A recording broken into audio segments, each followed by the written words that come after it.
મહારાજે વચનામૃતમાં પ્રાર્થનાના મહત્વ વિશે શું શું કહ્યું છે, આ પ્રવચનમાં સાંભળ્યું. પ્રાર્થના ક્યારે કરવી, કેવી રીતે કરવી અને શા માટે કરવી. આ સફળતા માટે, આ સુખ પામવા માટે સંત વિભૂતિ ગુરુ પ્રમુખ સ્વામી મહારાજ આપણને એક સમીકરણ બતાવે છે. પુરુષાર્થ વત્તા પ્રાર્થના બરાબર સફળતા. જો સફળતા મેળવવી હોય તો પુરુષાર્થ કરો, એની સાથે સાથે ભગવાનને પ્રાર્થના કરો. આ બંનેનો સમન્વય જ્યાં થાય ત્યાં સફળતા તમારા કદમોમાં ચૂમતી ફરે છે. એ સામેથી આવીને સફળતા વરે છે. એટલા માટે પુરુષાર્થની સાથે જીવનમાં પ્રાર્થનાને પણ મહત્વ આપવું જોઈએ. એટલા માટે જ પેલા ખલાસીએ, પેલા નાવિકે પોતાના હોડીના બે હલેસાને સાંકેતિક નામ આપ્યા. એકનું નામ આપ્યું પુરુષાર્થ, બીજાનું નામ આપ્યું પ્રાર્થના. આ બે હલેસાથી જ દુઃખના સાગરને તરી શકાય છે. મહાભારત 5 પાંડવો જ્યારે કૌરવો સામે કુરુક્ષેત્રના મેદાનમાં આ યુદ્ધ માટે તત્પર છે, એ વખતે અર્જુન પોતે અતિરથી, મહારથી, અતિ શૂરવીર યોદ્ધા, પરંતુ વિષાદગ્રસ્ત થઈ ગયો.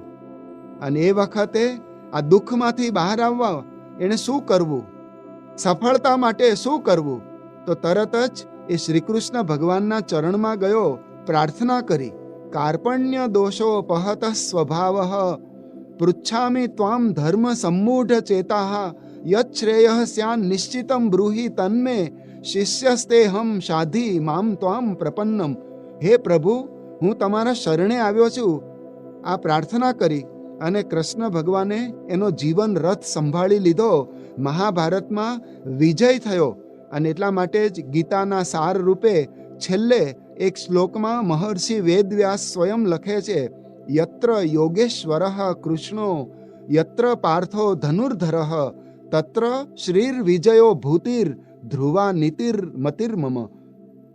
એ સંજયને કહે છે કે જ્યાં સુદર્શન ચક્રધારી કૃષ્ણ છે અને જ્યાં ધનુષ્યધારી અર્જુન છે, આ બંને જ્યાં ભેગા થયા છે ત્યાં જ શ્રી, ત્યાં જ સંપત્તિ, વિજય, સફળતા, નીતિ બધું જ ત્યાં જ આવીને વસે છે. જાણે આપણને સમજાવે છે, કૃષ્ણ પુરુષાર્થનું પ્રતીક, શ્રી કૃષ્ણ ભગવાન પ્રાર્થનાનું સ્વરૂપ, અને આ બંને ભેગા થયા ત્યારે જ સફળતા પ્રાપ્ત થઈ છે એવી વાત આપણને સમજાવે છે. પ્રાર્થના એટલે શું? પ્રાર્થના માટે એક ચિંતકે અદ્ભુત વ્યાખ્યા આપી છે, a prayer is to talk with God, a prayer is to walk with God. ભગવાનનું સાનિધ્ય અને ભગવાન સાથેનો સંવાદ, વાર્તાલાપ, એનું નામ પ્રાર્થના. એટલે કે ભગવાનની સમક્ષ બેસવું અને આપણી મનોવ્યથા કે આપણા સંકલ્પોની રજૂઆત કરવી, એનું નામ પ્રાર્થના. અને એટલા માટે આપણે પણ આ પ્રાર્થના કરવાનું પ્રમુખ સ્વામી મહારાજ સૂચવી રહ્યા છે. પ્રાર્થના ક્યાં કરવી? તીર્થધામ મહામંદિરમાં એવા દેવ સ્વરૂપ બિરાજતા હોય છે, એમાં ભગવાનનો આવાસ છે, તો એમની સમક્ષ આપણે પ્રાર્થના કરી શકીએ. કદાચ આપણા નગરમાં, આપણા ગામમાં મંદિર હોય, ત્યાં પણ ભગવાન સમક્ષ જઈને પ્રાર્થના કરી શકાય. મંદિર ના હોય તો આપણા ઘરમાં પણ એવું દેવસ્થાન બનાવીને ત્યાં ભગવાનનું સ્વરૂપ પધરાવીને ત્યાં પણ પ્રાર્થના કરી શકાય. અરે, આપણા હૃદયમાં મનોમન સ્મૃતિ કરીને પણ ભગવાન સમક્ષ પ્રાર્થના કરી શકાય. આ આપણી પ્રણાલી છે. પ્રાર્થના કરવી એ આપણને સૌ શાસ્ત્ર પણ શીખવે છે. સૌથી વિશ્વનો પ્રાચીનતમ ગ્રંથ વેદ, એ પણ 4 વેદ, ઋગ્વેદ, યજુર્વેદ, સામવેદ, અથર્વવેદ, આ 4 વેદ એ પ્રાર્થનામય છે. વેદકાલીન ઋષિઓ ભગવાન સમક્ષ પ્રાર્થના કરે છે, હરિ ઓમ દ્યૌઃ શાંતિરંતરિક્ષગુમ શાંતિ પૃથિવી ઓમ યુવાસુ વાસાઃ પરિવીત આગાત્સ ઉશ્રેયાન ભદ્રં કર્ણેભિઃ શ્રેણુયામ દેવાઃ. આવી રીતે ભગવાન સમક્ષ સમૃદ્ધિ માટે, શાંતિ માટે, મુક્તિ માટે ભગવાનને પ્રાર્થના કરવામાં આવે છે. આ શાસ્ત્રોની અંદર આપણા પુરાણો જુઓ, 18 પુરાણોમાં પણ આ જ વાત આપણને દેખાય છે. 18 પુરાણો, એમાં અગ્નિ પુરાણ, નારદ પુરાણ, લિંગ પુરાણ, ગરુડ પુરાણ, પદ્મ પુરાણ, સ્કંદ પુરાણ, કૂર્મ પુરાણ, બ્રહ્મ પુરાણ, બ્રહ્માંડ પુરાણ, બ્રહ્મ વૈવર્ત પુરાણ, મત્સ્ય પુરાણ, માર્કંડ પુરાણ, ભવિષ્ય પુરાણ, ભાગવત પુરાણ, વરાહ પુરાણ, વામન પુરાણ, વાયુ પુરાણ, શિવ પુરાણ, વિષ્ણુ પુરાણ. આ સર્વત્ર પ્રાર્થનાના સૂરો સંભળાય છે અને સફળતા પામ્યા એના પ્રસંગો પણ આપણને દેખાય છે. રામાયણની અંદર પણ આ વાત આપણને એક એક કાંડમાં જોવા મળે છે. એટલે કે આપણી આ પ્રણાલી છે, આપણી આ પરંપરા છે, આપણી સંસ્કૃતિ છે, ભગવાન સમક્ષ પ્રાર્થના કરવી. સ્વયં પૂર્ણ પુરુષોત્તમ ભગવાન સ્વામિનારાયણ પોતાનો ઉપદેશ ગ્રંથ પરાવાણીનો ગ્રંથ વચનામૃતમાં પણ આ પ્રાર્થના કરવાનું આપણને જણાવે છે. વચનામૃત પ્રથમ 48 એમાં સ્વામિનારાયણ ભગવાન કહે છે કે ભગવાનને નિત્ય પ્રત્યે પ્રાર્થના કરવી. લોયાનું ત્રીજું વચનામૃત કેવી રીતે પ્રાર્થના કરે છે ભક્ત પ્રહલાદ એ પણ બતાવ્યું. લોયાના 6થા વચનામૃતમાં પણ આ વાત સમજાવી. પંચાળાના 3જા વચનામૃતમાં પણ આ વાત જોવા મળે. મધ્યનું 4 આપતકાળ વખતે કેવી પ્રાર્થના કરવી, મધ્યનું 40મું વચનામૃત, ગઢડા મધ્યનું 66મું વચનામૃત, ગઢડા અંત્યનું 13મું વચનામૃત, 39મું વચનામૃત, અમદાવાદનું 8મું વચનામૃત આપણને પ્રાર્થના કરવાનું જ સૂચવે છે. પ્રમુખ સ્વામી મહારાજ જેમની શતાબ્દી મહોત્સવનું આપણે ઉજવી રહ્યા છીએ, એ પ્રમુખ સ્વામી મહારાજનું જીવન જ પ્રાર્થનામય હતું. યોગાનું યોગ એ જે દિવસે પ્રમુખ બન્યા એ જનો આ દિવસ છે. 21મી મે 1950, આજથી 70 વર્ષ પહેલા પ્રમુખ સ્વામી મહારાજને એટલે કે BAPS સંસ્થાના પ્રમુખ પદે વરણી કરવામાં આવી. એમના ગુરુ શાસ્ત્રીજી મહારાજે આ પદ આપ્યું, આ સેવા આપી, આ અધિકાર આપ્યો. ત્યારે એમણે ઊભા થઈને ગુરુ સમક્ષ પ્રાર્થના કરી છે કે આ સર્વ ભક્તોનું આપ કલ્યાણ કરજો, સર્વના સંકલ્પો સિદ્ધ કરજો. અને પ્રમુખ સ્વામી મહારાજ 95 વર્ષ આપણી વચ્ચે રહ્યા તો જીવનમાં છેલ્લે પણ એ પ્રાર્થના કરી કે મારી દ્રષ્ટિ ભગવાન સમક્ષ હોય, ગુરુ મને જોતા હોય. આવી રીતે પ્રાર્થના એમના ચરણોમાં કરી છે. સમગ્ર જીવન પ્રાર્થનામય. તમે પ્રસંગો જુઓ. પ્રમુખ સ્વામી મહારાજ એકવાર મુંબઈમાં વિરાજમાન હતા. ત્યાં એમને જમણા થાપામાં મોટી ગાંઠનું ઓપરેશન કરવામાં આવ્યું. એ ગાંઠના ઓપરેશન વખતે સ્વામીશ્રી ત્યાં હોસ્પિટલમાં જ આરામમાં હતા. પણ એ વખતે આરામ કરતાં કરતાં પણ સતત હાથ જોડીને ભગવાનને કંઈ વિનવતા હોય, ભગવાન આગળ કંઈ અરજી કરતા હોય એવા શબ્દોમાં એ ભગવાનને પ્રાર્થના કરતા રહ્યા. થોડા દિવસો બાદ જ્યારે સંતોએ પ્રમુખ સ્વામી મહારાજને પૂછ્યું કે સ્વામી, આપ આ માંદગી વખતે આમ હાથ ઊંચા કરીને, હાથ જોડીને હોઠ ફફડાવતા હોય એવા દર્શન અમે કરેલા, એ શું કરતા હતા? સ્વામીશ્રી બોલ્યા, પ્રાર્થના. આ ભક્તોને કોઈ દુઃખ ન આવે, એમના સર્વ સંકલ્પો સિદ્ધ થાય, એ આગળ વધે, પરિવારમાં શાંતિ જળવાય, એના માટે આ ભક્તો માટે અમે પ્રાર્થના કરતા હતા. કોઈને આવા દુઃખ ન આવે, આવી માંદગી ન આવે, એ પણ અમે પ્રાર્થના કરતા હતા. બીજાના દુઃખે દુઃખ અનુભવનારા આ સંતની વાત ચાલે છે. એકવાર પેલું મીણબત્તીને પૂછ્યું, મીણબત્તીને સળગાવી તો એમાં પેલાને પૂછ્યું કે મીણ તું શા માટે પીગળે છે? સળગે છે તો પેલો દોરો, તું તો સળગતું નથી, અને શું તું શા માટે ઓગળીને આવી રીતે ઢીલું પડી જાય છે, પ્રવાહિત થઈ જાય છે? ત્યારે મીણ બહુ અદ્ભુત જવાબ આપે છે. એ કે ભલે હું બળતી નથી, પરંતુ જેને હૈયામાં રાખ્યા હોય એ બળતા હોય તો એનો દુઃખ મને પણ લાગે ને. એમ પ્રમુખ સ્વામી મહારાજે એમના ભક્તોને, આશ્રિતોને પોતાના હૈયામાં રાખેલા, તો એના દુઃખે પોતે દુઃખ અનુભવતા અને તરત જ આ દુઃખ ભગવાન સમક્ષ નિવેદિત કરી દેતા, પ્રાર્થના કરતા. જુઓ, પ્રમુખ સ્વામી મહારાજ ભુજમાં જ્યારે ભૂકંપ આવ્યો ત્યારે સ્વામીશ્રી બોચાસણમાં હતા, અને આ બહુ અધિદૈવ આ દુર્ઘટના હતી, આ બહુ મોટી આપત્તિ હતી. ત્યારે પ્રમુખ સ્વામી મહારાજે તરત જ આ સમાચાર સાંભળ્યા અને પ્રાર્થનામાં લીન બની ગયા. આ સુખાકારી માટે પ્રાર્થનામાં જોડાયા. એવું જ જ્યારે આતંકવાદ આવ્યો, ગાંધીનગર અક્ષરધામ સ્મારકમાં 2 આતંકવાદીઓ આવ્યા અને કેટલાય નિર્દોષ માણસોને, આ તીર્થાળુ માણસોને મારી નાખ્યા અને કેટલાયને બાનમાં લીધા. અને આ બધો પ્રસંગ પ્રમુખ સ્વામી મહારાજને જ્યારે ખબર પડી ત્યારે તેઓ સારંગપુરમાં હતા. પણ જેવા સમાચાર મળ્યા, સ્વામીશ્રીએ તરત જ બધા કાર્યક્રમ કેન્સલ કરી પ્રાર્થનામાં જોડાયા. એટલું જ નહીં, પ્રમુખ સ્વામી મહારાજ ગાંધીનગર પધાર્યા.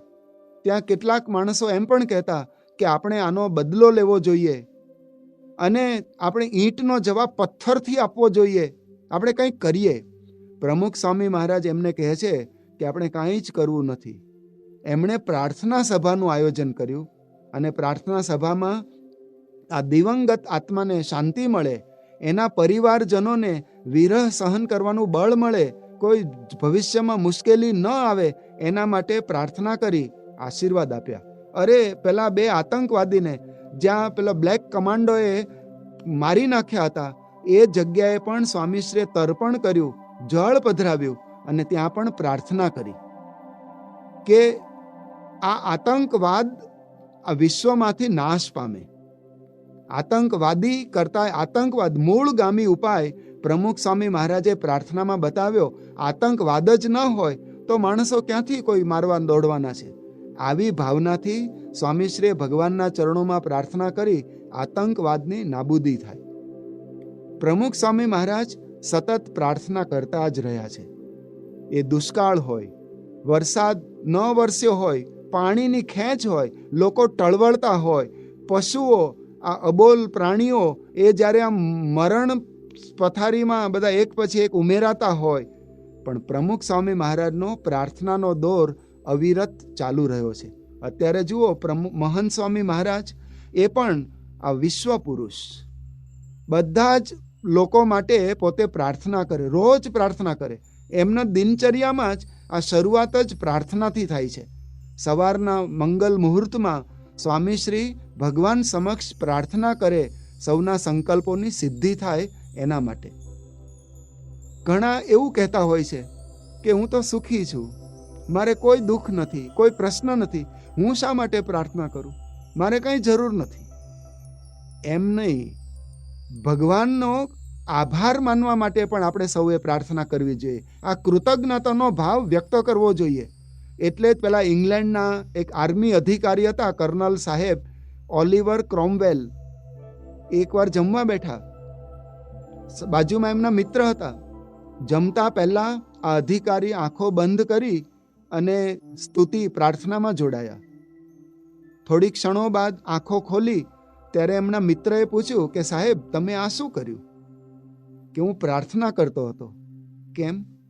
અરે કેટલાય માણસો આ દુનિયામાં ભૂખ્યા થાય છે પણ એને ખાવાનું ભોજન મળતું નથી. કેટલાકને ભોજન મળે છે પણ એને ભૂખ લાગતી નથી. જ્યારે ભગવાને તો મને બંને આપ્યું છે, ભૂખ પણ લાગે છે અને ભોજન પણ આપ્યું છે, એટલે કે ભગવાનનો મેં આભાર માન્યો. ત્યારે પેલો મિત્ર કે હું તો કંઈ આભાર માનતો નથી, હું કંઈ આવી પ્રાર્થના કરતો નથી. ત્યારે આ ક્રોમવેલ સાહેબ હસતા હસતા કે હા, અમારો કૂતરો પણ પ્રાર્થના કરતો નથી. પ્રાર્થના તો દરેકે કરવી જોઈએ. પ્રાર્થના કરવાથી આપણા ઉપર ભગવાન પ્રસન્ન થાય છે, આશીર્વાદ વરસાવે છે અને સંકલ્પ સિદ્ધ થાય છે. ભગવાને આપણને બધું જ આપ્યું, આ શરીર આપ્યું, ઇન્દ્રિયો આપી, બુદ્ધિ આપી, આ બધી વ્યવસ્થા આપી, આવો સમાજ આપ્યો. તો એના આભાર માટે આપણે થેન્ક યુ કહેવા માટે પણ ભગવાનને પ્રાર્થના કરવી જોઈએ.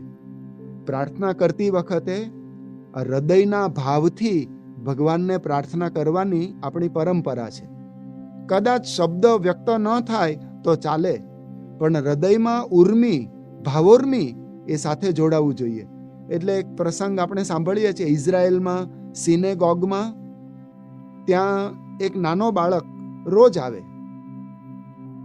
મૂર્તિ સમક્ષ કંઈક હોઠ ફફડાવી, આંખો બંધ કરી ચાલ્યો જાય. એકવાર ત્યાંના ગુરુએ પેલા બાળકને બોલાવ્યો અને પૂછ્યું કે તું ભગવાન સમક્ષ શું પ્રાર્થના કરે છે, શું માગે છે? ત્યારે પેલો નિર્દોષ નાનો બાળક કહે છે કે મને ભગવાન પાસે માગતા આવડતું નથી, મારે શું માગવું એની મને ખબર પણ નથી, તો હું ભગવાન આગળ ABCD 4 વાર બોલી જાઉં છું. A to Z 4 વખત બોલી જાઉં અને એમાં ભગવાનને કહું છું કે તમને જે યોગ્ય લાગે એ આમાંથી કમ્પોઝ કરી લેજો, આમાંથી ગોઠવી લેજો. એમ ભગવાન આગળ હું પ્રાર્થના કરીને ચાલ્યો જાઉં છું. ત્યારે પેલા મહાત્મા બોલ્યા કે તારી પ્રાર્થના સાચી છે, મારા કરતાં પણ તારી પ્રાર્થના ભગવાન વહેલી સાંભળશે, કારણ કે તું શુદ્ધ હૃદયથી આવ ભાવ સાથે ભગવાનને પ્રાર્થના કરે છે.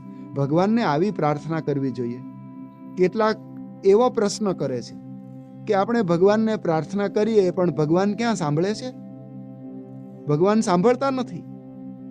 ના, એવું નથી. ભગવાન બધું જ સાંભળે છે. આપણે પ્રાર્થનાના શબ્દો સાંભળે છે. ભીષ્મ પિતામહ મહાભારતમાં પોતે પોતાની છાવણીમાં બેઠા છે, આંખો બંધ કરીને ભગવાનને પ્રાર્થના કરે છે અને એ વખતે કૃષ્ણ ભગવાન દોડીને એમની પાસે જાય છે અને ભગવાનને પોતે યાદ કર્યા, ભગવાન હાજર થયા અને પછી પેલા ભીષ્મ બોલ્યા કે ઓ પ્રભુ, તમે પધાર્યા. કૃષ્ણ ભગવાન કે તમે મને યાદ કર્યો એટલે હું આવ્યો. આ તો મારી જીવન શૈલી છે. યે યથા મામ પ્રપદ્યન્તે તાંસ તથૈવ ભજામ્યહમ. જે મને સંભાળે ત્યાં હું હાજર થઈ જાઉં છું. જે મને ભજે એને હું ભજું છું. સ્વામિનારાયણ ભગવાન ગઢડામાં વિરાજમાન હતા. ત્યાં નજીકનું એક કુંડળ ગામ, એ કુંડળ ગામની અંદર અમરા પટગીર નામના ક્ષત્રિય ભક્ત રહે. એમને સતત આવા પ્રાર્થના ધૂન કરવાની ટેવ. સ્વામિનારાયણ સ્વામિનારાયણ એમ મંત્ર બોલે. એવું એમનું ભજન દિવસ દરમિયાન ચાલે, રાત્રે પણ ચાલે. એકવાર વહેલી સવારે 4ના સુમારે એ આમ ઊંઘમાંથી જાગ્યા અને એના ક્રમ પ્રમાણે સ્વામિનારાયણ એમ બોલ્યા. જેવો આ શબ્દ સંભળાયો એના દરવાજે ટકોરા. આમણે વિચાર કર્યો કે અત્યારે વહેલી સવારે મારા ઘરમાં કોણ? એટલે પૂછ્યું કોણ? ત્યારે દરવાજા બહારથી જ અવાજ આવ્યો, તું જેને યાદ કરે છે એ? અરે હું તો સ્વામિનારાયણને યાદ કરું છું. તો અમે સ્વામિનારાયણ આવ્યા છીએ. પેલો સફાળો જાગી ગયો, બેઠો થયો, દરવાજો ખોલ્યો. સ્વામિનારાયણ ભગવાન સાક્ષાત મૂર્તિમાન ત્યાં હાજર હતા. એટલે આ અમરાભાઈએ ભગવાનને પૂછ્યું કે પ્રભુ વહેલી સવારે અત્યારે? તો કે તે મને યાદ કર્યો એટલે હું આવ્યો. અરે મારે તો આવી ટેવ છે કે હું તો આપને સંભાળું છું. સ્વામિનારાયણ ભગવાન કે અમારી પણ ટેવ છે કે જે અમને સંભાળે, અમને પ્રાર્થના કરે, અમે ત્યાં પહોંચી જઈએ છીએ. આ તો રોજનો ક્રમ છે. આ તો તમને પ્રતીતિ આવે એના માટે આવા દર્શન આપ્યા. હરિને સંભાળે તેને હરિ તો સંભાળે રે. આ તો આપણને સમજાવે છે કે ભગવાનને પ્રાર્થના કરવી એ સાંભળે છે. આજનું વિજ્ઞાન પણ કહે છે ટેલિપથી.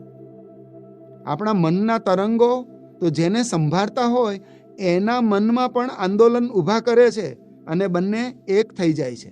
આવા ગુણાતીત ગુરુઓ પણ આ પ્રાર્થના સાંભળે છે. ગુણાતીતાનંદ સ્વામી ભગવાન સ્વામિનારાયણના મહાન સંત હતા. એમનો જીવન પ્રસંગ આપણે યાદ કરીએ. ત્યાં ભાવનગર પાસે કોટિયા નામનું ગામ, ત્યાં એક આહિર ભક્ત નાજા કામળિયા એ રે. એમનો પુત્ર એકવાર ત્યાંથી નીકળ્યો, ગુણાતીતાનંદ સ્વામીના દર્શન કરવા માટે જુનાગઢ તરફ ચાલ્યો. એમના પિતાએ છેલ્લે કહેલું કે તું ઊંટ ઉપર જાય છે પણ રસ્તામાં કંઈ વિઘ્ન આવે તો આપણા ગુરુ ગુણાતીતાનંદને તું યાદ કરજે, એ તારી રક્ષા કરશે. પેલો પુત્ર ઊંટ ઉપર બેસીને નીકળ્યો. રસ્તામાં જંગલમાં કેટલાક બહારવટિયાઓ આવ્યા. એને બીક લાગી કે હવે મને લૂંટી લેશે, મારી નાખશે. અને એ વખત એને પિતાના શબ્દો યાદ આવ્યા કે દુઃખમાં પ્રાર્થના કરો. એને ગુણાતીતાનંદ સ્વામીને યાદ કર્યા અને જૂનાગઢમાં ગુણાતીતાનંદ સ્વામી પણ એણે હોંકારો આપ્યો કે હું આવું છું. અને સ્વામી ત્યાં પહોંચ્યા, આ ગીરના જંગલમાં પહોંચ્યા, રક્ષા કરી અને સાથે લઈને જૂનાગઢ પધાર્યા. એમના વાતોનો ગ્રંથ 12મું પ્રકરણ 105મી વાતમાં આપણને આ ખ્યાલ આવે છે. તો ગુણાતીત ગુરુઓ પણ આ પ્રાર્થના સાંભળે છે. ભગવાન આપણી રક્ષા કરે છે. મહાભારતમાં પ્રસંગ આવે છે કે જ્યારે દુર્યોધન એના 100 ભાઈઓ, આ કૌરવ બંધુઓ પાંડવો સાથે જુગાર રમ્યા. એ વખતે આ બધું પાંડવો જુગારમાં હારી ગયા, રાજ્ય હારી ગયા, અરે દ્રૌપદીને પણ હારી ગયા. અને એ વખતે દુર્યોધન એના નાના ભાઈ દુશાસનને કહે છે, તું દ્રૌપદીને અહીંયા લઈ આવ રાજસભામાં. પેલો વાળ ખેંચીને ઢસડીને લાવ્યો. આ વખતે દ્રશ્ય પણ બહુ વિચારણીય છે. આ સભામાં ભીષ્મ પિતામહ બેઠા છે, ધૃતરાષ્ટ્ર, ગુરુ દ્રોણાચાર્ય, કૃપાચાર્ય, વિદુરજી, અશ્વત્થામા, આ 5 ભાઈઓ યુધિષ્ઠિર, અર્જુન, ભીમ, સહદેવ, નકુલ અને દુર્યોધન વગેરે 100 ભાઈઓ, દુશાસન, વિકર્ણ અને મામો શકુની, કર્ણ બધા જ હાજર. અને આવી રીતે એક સ્ત્રીને લાવવામાં આવે એ જ એક અપમાન છે. એમાં પણ દુર્યોધને દુશાસનને ઈશારો કર્યો કે એના વસ્ત્ર ખેંચી લે, નિર્વસ્ત્ર કરવી છે. આ બધાની હાજરીમાં દ્રૌપદીને નિર્વસ્ત્ર કરવાની છે. એટલે દ્રૌપદીએ તરત જ ભીષ્મ પિતામહ સામે જોયું કે મારી રક્ષા કરે, મને બચાવે. આ બધી સેકન્ડોમાં વાત ચાલે છે, પણ ભીષ્મ પિતામહ લાચાર, આંખો ઢાળી દીધી, એ મૌન બેસી રહ્યા. ધૃતરાષ્ટ્ર એ પણ મૌન, એ કંઈ બોલ્યા નથી. ભીષ્મ પિતામહ, દ્રોણાચાર્ય, કૃપાચાર્ય, વિદુરજી બધાની આ સ્થિતિ, જેણે પૂતળા બની ગયા છે. એ વખતે 5 પતિ સામે જોયું કે મારા 5 પતિ શુરવીર, એ મારી રક્ષા કરશે. પણ યુધિષ્ઠિર, ભીમ, અર્જુન, સહદેવ, નકુલ એ પણ લાચાર છે, કંઈ બોલી ના શક્યા. બીજું કોણ બચાવે? એને દ્રૌપદીએ વિચાર કર્યો, મારા દાંતમાં સાડી ભરાવી દઉં એટલે હું નિર્વસ્ત્ર ના થાઉં. પરંતુ આ 10,000 હાથીના બળ ધરાવતો દુશાસન, એમાં દાંતનું બળ શું કામમાં આવે? એટલે દ્રૌપદી નિસહાય છે. શું કરવું કંઈ સૂચતું નથી, ચિંતામાં છે. પરંતુ એણે તરત જ કૃષ્ણનું ચિંતન કર્યું, પ્રાર્થના કરી. કૃષ્ણ ભગવાન ત્યારે દ્વારકામાં છે અને દ્રૌપદી પ્રાર્થના કરે છે, ગોવિંદ દ્વારકા વાસીન કૃષ્ણ ગોપી જન પ્રિય કૌરવૈ પરિભૂતામ મામ કિન્ન જાનાસી કેશવ. હે નાથ, હે રમાનાથ, વ્રજનાતાર્તિ નાશન કૌરવાર્ણવ મગ્નામ મામ ઉદ્ધરસ્વ જનાર્દન. કૃષ્ણ કૃષ્ણ મહાયોગીન વિશ્વાત્મન વિશ્વભાવન પ્રપન્નામ પાહી ગોવિંદ કુરુ મધ્યે વસીદતિમ. દ્રોણ પર્વ, સભા પર્વ 68મા અધ્યાયની અંદર આ બધી વાત પ્રાર્થના લખી છે. આ પ્રાર્થનાના સૂરો આકાશ માર્ગે સીધા દ્રૌપદીના પ્રાર્થનાના શબ્દો કૃષ્ણ ભગવાને ઝીલ્યા અને તરત જ આ સભામાં હાજર. અને 999 ચીર લઈને આવ્યા, એટલી સાડીઓ લઈને આવ્યા. પેલો દુશાસન ખેંચ્યા કરે, ખેંચ્યા કરે, ખેંચ્યા કરે, પણ આ સાડીનો અંત આવ્યો નહીં. દુશાસન વિચાર કરે છે કે આ નારીમાં સાડી કે સાડીમાં નારી, કેમ અંત આવતો નથી? આને નિર્લજ્જ કરવી છે, પણ એનું અભિયાન પૂરું થયું નહીં. એટલે કવિ લખે છે, 10,000 ગજ બલ ઘટ્યો, બલ ઘટ્યો ન 10 ગજ ચીર. 10,000 હાથીનું બળ ઘટી ગયું, પણ આ 10 ગજની સાડી એ પૂરી ન થઈ, અંત ન આવ્યો. આવી રીતે ભગવાને પ્રાર્થનાથી રક્ષા કરી છે. એનું કાવ્ય સુરદાસજીએ લખ્યું છે, રાખો શ્યામ હરી લજ્જા મેરી, રાખો શ્યામ હરી કીની કઠિન દુશાસન મોસે ગ્રહી કેશો પકરી. આગે સભા દુષ્ટ દુર્યોધન ચાહત નગ્ન કરી. 5 પાંડવ સબ બલ હારે 300 કછુ ન સરી. ભીષ્મ દ્રોણ વિદુર ભય વિસ્મિત 3 સબ મૌન ધરી. અબ નહીં માત પિતા સુત બાંધવ એકલ ટેક તુમરી. વસન પ્રવાહ કિએ કરુણા નિધિ સેના હાર પરી. सूर श्याम जब सिंह शरण गई, श्यालो से काहे डरी, लज्जा मेरी રાખો શ્યામ હરી. પ્રાર્થનાથી સફળતા મળે છે. આ વાત આજનું વિજ્ઞાન પણ સ્વીકારે છે. પ્રાર્થનાથી રક્ષા થાય છે.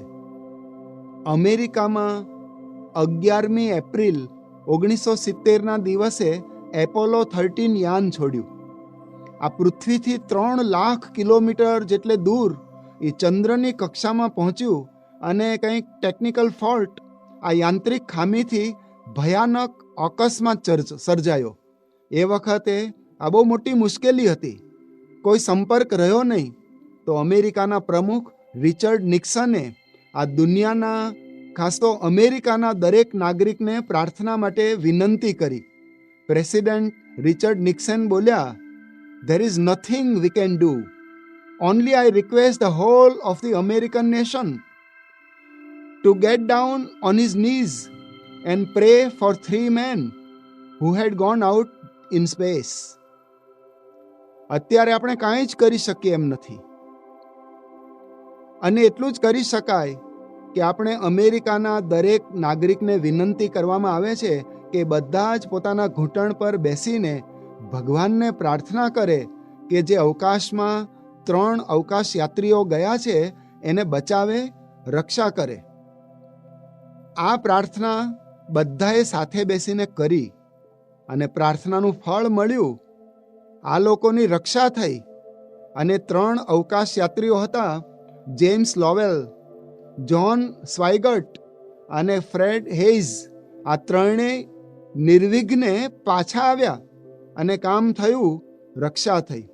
Vote really happen to Apollo 13 એ નામનું એક પુસ્તક આ એન્જિનિયરે જ લખ્યું છે, જેરી વુડ્રીલે. એમાં પોતે લખ્યું છે, કેવળ પ્રાર્થનાથી જ અમારો આ બચાવ થયો છે.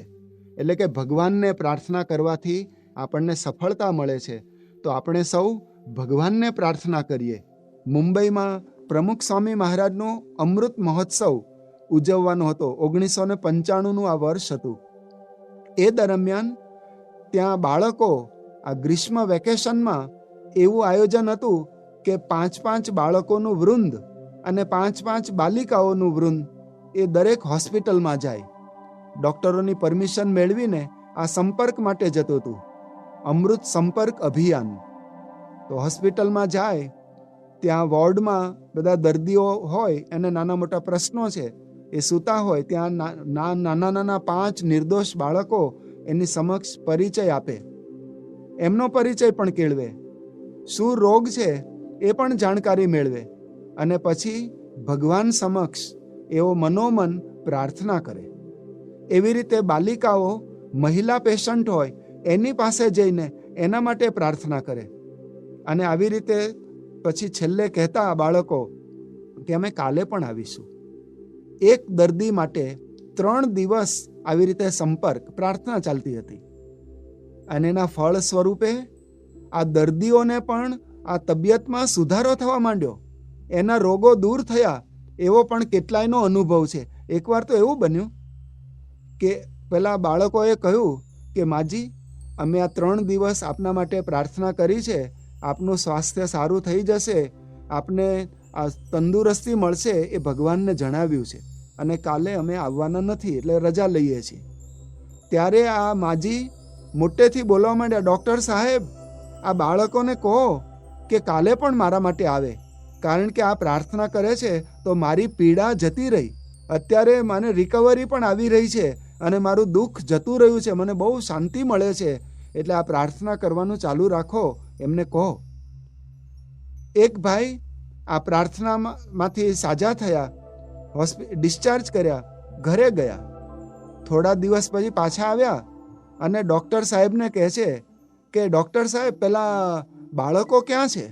પ્રાર્થના કરવા માટે આવતા હતા એ. પેલા ડૉક્ટર સાહેબે કહ્યું, એ તો અત્યારે નથી, એ તો 3 દિવસ માટે જ આવેલા. ત્યારે પેલા ભાઈ કહે છે કે હું એટલા માટે આવેલો કે મારો એક મિત્ર એ પણ બીમાર પડ્યો છે, એક્સિડન્ટમાં એ કોમામાં જતો રહ્યો છે અને મારે એના માટે પણ પ્રાર્થના કરાવવી છે, એટલા માટે હું કહેવા માટે આવ્યો છું, એ બાળકોનું મને એડ્રેસ આપો.